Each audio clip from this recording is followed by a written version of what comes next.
The Committee of 10,000 was formed end of '89, beginning of 1990, as an advocacy group for people with hemophilia who had contracted AIDS during the 1980s. I became treasurer in 2007 and served in that capacity until the middle of 2015.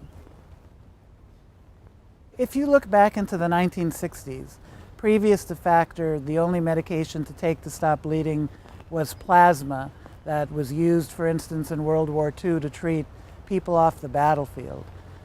The ability to use Factor gave people with hemophilia freedom.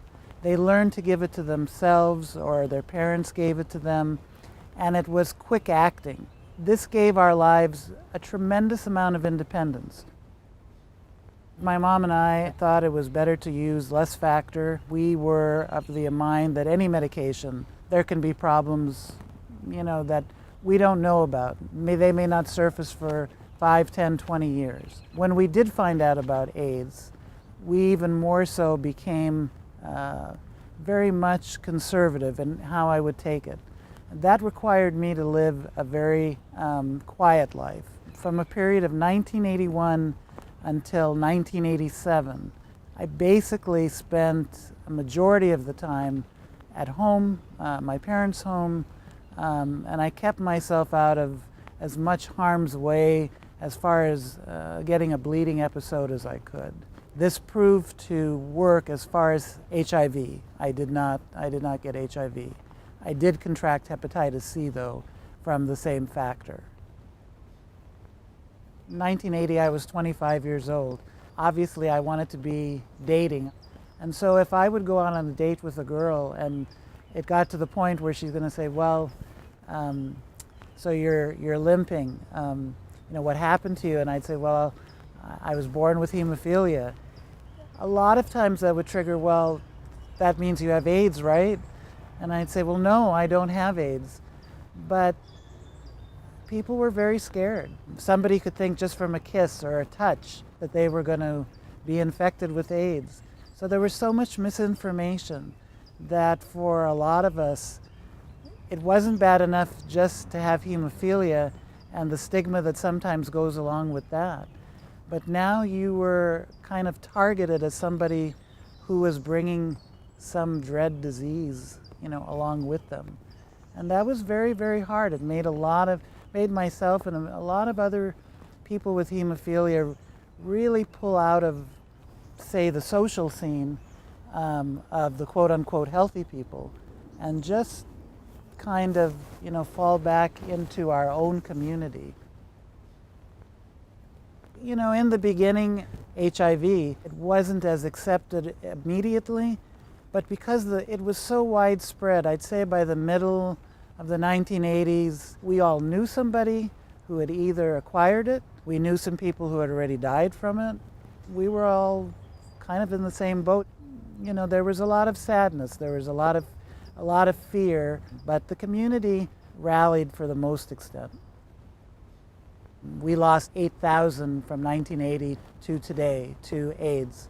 And unfortunately, when it was publicized that gay men had donated blood that carried the AIDS virus, there were some in the hemophilia community who blamed gay men. It ranged from, despair to, very much angry. We did feel we were the innocent victims. We didn't do anything. We were taking the medication. It was our lifeline. And those who got it from some other way, and especially if it was going to be something that had to do from a sexual contact, I don't think, we showed as much empathy in the beginning because we were so involved in the nightmare of AIDS to think about gay men as being also victims. I think the relationship between the hemophilia community and the gay community has changed for the better over time. The people that were affected by AIDS, both people who had hemophilia and gay men, I think they share a bond. If you've survived that kind of a disease, the person to your left or the person to your right, they're a brother. I think there's a consensus among most people in the hemophilia community now that gay men are not why it happened. The hemophilia community can be proud that something good came out of it. When AIDS hit and there was no antibiotic, no medication that could arrest this disease or even slow it down, I think this country finally became aware that the safety of the blood supply cannot be and should never be taken for granted. Many in the community feel like whether it's their personal story or the community story as a whole has been neglected by the nation. In England and Scotland, their prime ministers have come out and apologized to the hemophilia community.